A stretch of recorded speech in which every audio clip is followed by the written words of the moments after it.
My name is Ethan Walker, and I thought leaving that building in Chicago would end everything. I was wrong. The first night in my new apartment, when I heard the knock at 2:13 a.m., I tried to convince myself it was nothing. Maybe a neighbor. Maybe the pipes. But deep down, I knew it was. Tap! Tap! Tap!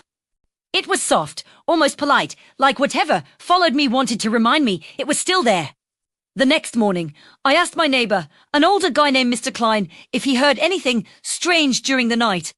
He frowned and said, "You mean the tapping on your wall? Thought it was you." I didn't respond. I didn't have an answer. For the rest of that week, nothing happened until Friday night.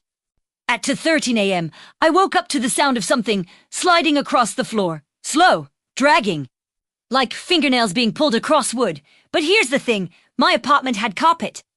I grabbed my phone and used the flashlight. Nothing. But then I saw it, a shadow under the door. Not a normal shadow.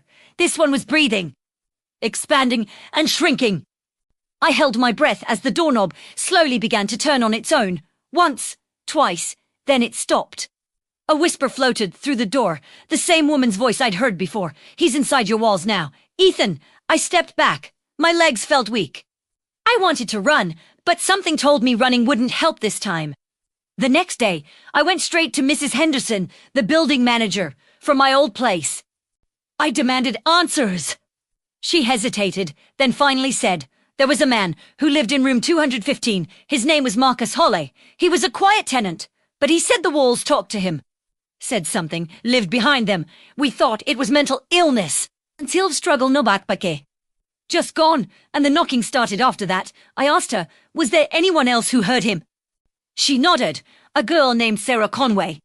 She lived across the hall. She said she heard breathing in the walls. And she heard Marcus whispering her name at night. What happened to her? She moved out.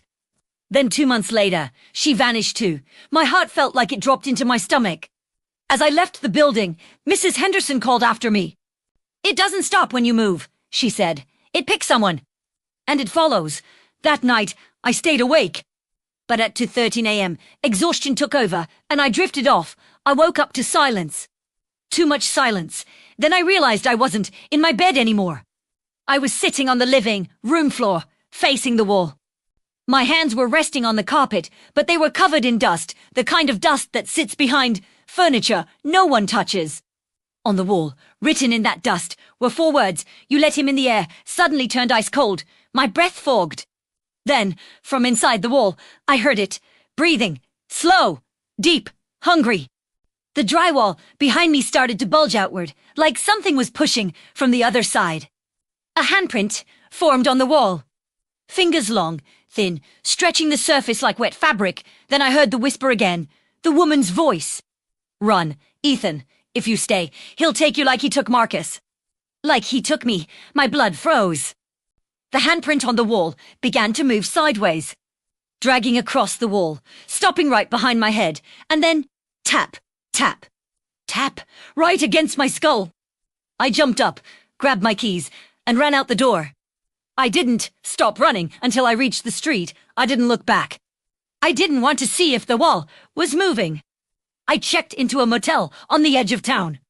I thought maybe this was it. Maybe I'd escaped again. But at 2:13 a.m., the motel phone rang. I answered with shaking hands. There was no voice on the other end, just breathing. "Then amène pour room 215. Isn't done with you." The line went dead, and I realized you follow. It hunts, and it won't stop until it has me.